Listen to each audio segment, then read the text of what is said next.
Ibalik sa sabakan sa kagamhanan ang 44 ka mga CPP, NPA terrorist kon CNT nga gipangunahan sa ilang high-ranking leader nga ginganlan og Randy Bayot alias Cap or Gov, spokesperson Deputy Secretary 2 ug Finance Officer sa NCMRC uban sa mga CNT members kinsa formal nga gipresenta kaganiha Mayo 8, 2024 atol sa Friends Rescued Forum sa 403rd Infantry Peacemaker Brigade 4th ID Philippine Army sa Impalambong, Malaybalay City, Bukidnon.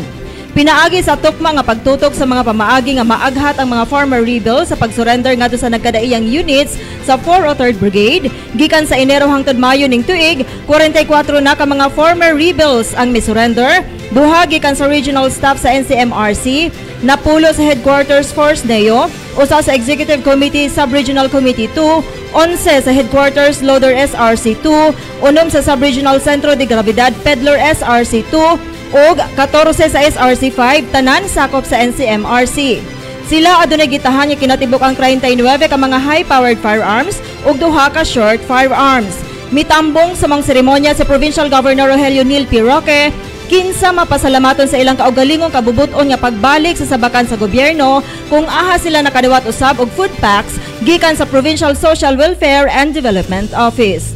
Sa Yuda, Bukidnon, Fradelyn Ragandang, nagabalita.